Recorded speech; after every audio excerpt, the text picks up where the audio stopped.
Hey folks, Jim Thomas here, Fitness Management and Consulting, and welcome to our channel today. I appreciate you being here. And if you're new to the channel, if you're finding us for that very first time, welcome as well. It's great to have you.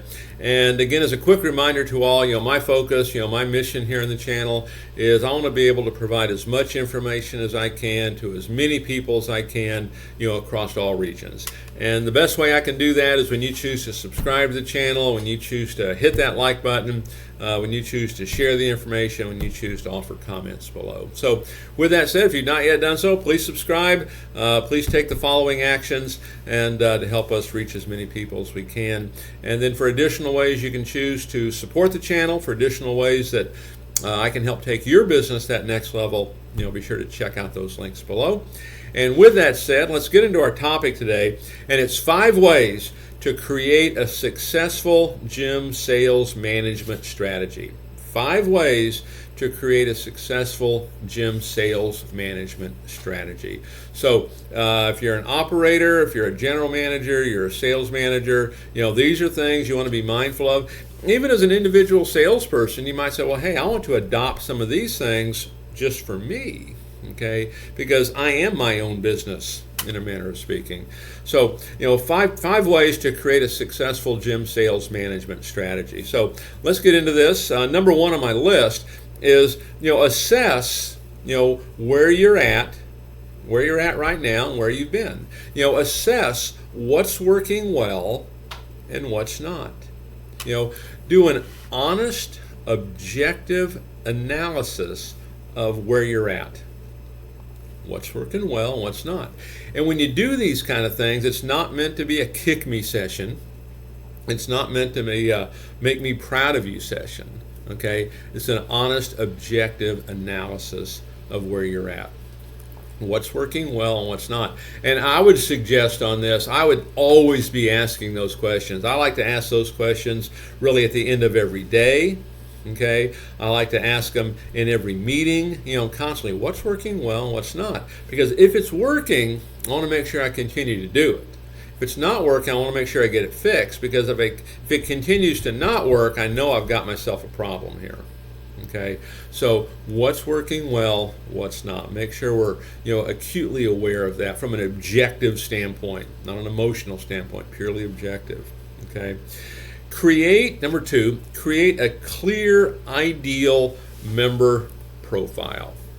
Create an ideal, clear member profile. Now, if you're not doing this, if you don't have a member profile sheet, a needs analysis, something like that, we want to get a member profile, because what we want to be able to do from a sales management strategy is we want to put everybody in that best position to have success. And what I mean by that, for our customer, we want to put them in the best position to get the results they're looking for. We want to put our staffer, our salesperson, our rep, in that best position to help the customer, have success with this. And so the member profile sheet, the needs analysis, if you don't have one, get one. You can search the channel here for some additional information on that. But get that needs analysis. And some of the things you want to have on this guest profile, what is that profile? What are your goals? Why are those goals important? How long have you been thinking about something like this? What else have you tried? Okay, what has worked? What hasn't worked? What do you like most? What do you like least? Okay, the more you can probe and understand where your customer's at, you can help create an environment that's more conducive to them wanting to make a decision toward getting started with your facility. And you put your kind of quote unquote salesperson, your staffer, in a position to have success, because ultimately what this is about, it's about solving problems for folks, and it's about providing solutions for them. Okay. Number 3. Set a clear marketing strategy. Clear marketing strategy. Set a clear marketing strategy. I cannot stress this one enough. Okay, this is probably one of the biggest failings, because if we don't do this one, we don't get a chance to do some other things, right? We have to drive people in that front door. As I like to put it, we want the door to swing, the phone to ring, the email to ding, and the text to ping. Okay, we need to drive traffic. Okay, so you need a clear marketing strategy, and you're not going to do it by doing one or two things. Okay, and one of the things I would actually point you to is one of the links below. Check out the link on high impact digital marketing. If you're looking to put your foot on the accelerator to start getting traffic, that can be a great way to do it. Okay, so a marketing strategy, you want what the goal is. It's a big goal, so you got to work at it. We want everybody in our market area to know who we are. It's that simple. Okay, let's just say that you want to make 100 sales in a month. Here's what I know to be true, kind of just taking it at its simplest level. Okay, you might be better than this, but if I want 100 sales, the easiest way to get that is get 200 people to walk in my front door.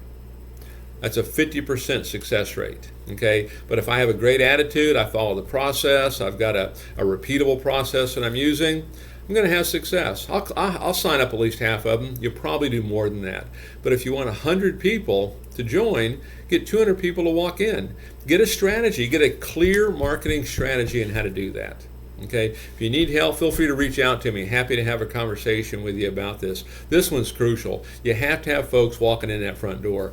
There's so many great facilities out there across the globe that no one knows who you are and no one's walking in. And I'll share a quick story with you here. This was a while back with a client. He'd called me up and he goes, Jim, I've been going to your website every day for a month and I'm finally ready to get started. Think about that. I've been going to your website every day for a month and I'm finally ready to get started. And I asked him, I said, well, what finally prompted it after all that? What finally prompted the phone call? He goes, well, Jim, it was something that happened in the club last night. We had a customer come in and she took a tour, looked around, and she decided to join. And they brought me over, introduced me as the owner, and I welcomed her to the gym. And she was very complimentary, very excited to get started. But then she said this, I love what you guys have. This is a great place. You guys are the best kept secret in town. And he says, Jim, I don't want to be the best kept secret in town. Okay? And so you need to set a clear marketing strategy. Okay? Next we want to set some clear revenue goals, clear production goals. I find this one to be pretty common as well. We know we need more sales, we know we need more business, but we don't have clear goals. Here's what we'd like to do. Set a clear number. What is your goal? Okay, let's just talk about from a club level. We want to do 100 sales. We want to add $4,000 as an example in recurring fees, and we want to bring in, as an example, $10,000 cash. Okay, that's what we want to do for the month. Every single day, how much did we do for the day? What is our month to date? What is our projection? And what is our quota? Every single day you're looking at that, every single day, and you want to learn to make decisions based on those objectives. I've seen clubs that were struggling that just brought in this little piece of accountability that made as much as a 20% difference immediately in production, because there was an awareness and there was that conversation of, hey, here's where we're at, here's where we need to be, what do we have to do today to get there? Okay, have clear numbers, clear revenue numbers, clear quotas on what you want to do. And I'm using membership sales, adding to dues, and cash production, kind of all relative to that new sale. You can do this in everything that you do, but you have to look at it every day, know exactly what it is. No maybes, no guesswork. It's impossible to hit a target that you don't know what it is. It's impossible to hit a target that you can't see. Okay, get those numbers out there every single day. Look at them. Okay, again, this is a very simple thing to do. Okay, and it'll make a big difference, but a lot of folks aren't doing it. Okay, and number 5 of my 5 ways to create a successful gym sales management strategy: create an action plan. Create an action plan. Again, you can search the channel here, plan of action. We'll walk you through the whole thing, but create a plan of action. You should have a plan of action for your month. If you've got a weekend manager, plan of action for the weekend. If you've got a closeout, plan of action for the closeout. If you've got to kind of put your foot on the accelerator because maybe we're not at projections, plan of action for that. Create a plan of action. Okay, a starting point. Where are we at right now? What's working? What's not? You're going to have goals. tangible goals. Now, your tangible goals, are relative to numbers, right? We want to do 100 sales this month. We want to get 200, prospects to walk in the door. We want to set 80% of our phone inquiries. We want to get a 60% show ratio. We want a closing ratio of 60. We want to average 3 referrals.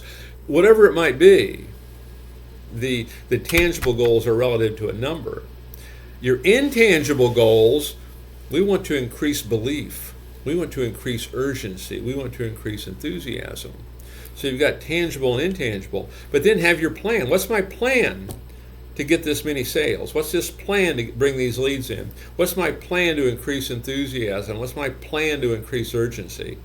And our next category is roadblocks and setbacks. What are potential roadblocks and setbacks?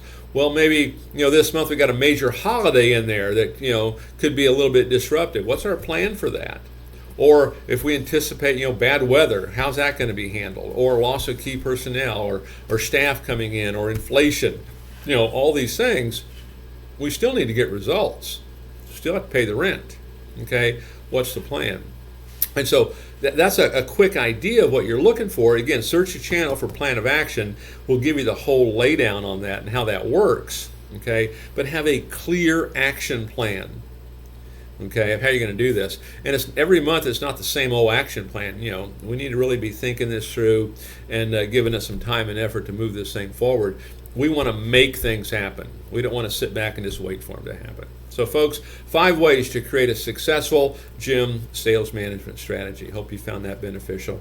And folks, again, my name is Jim Thomas. My company is Fitness Management and Consulting.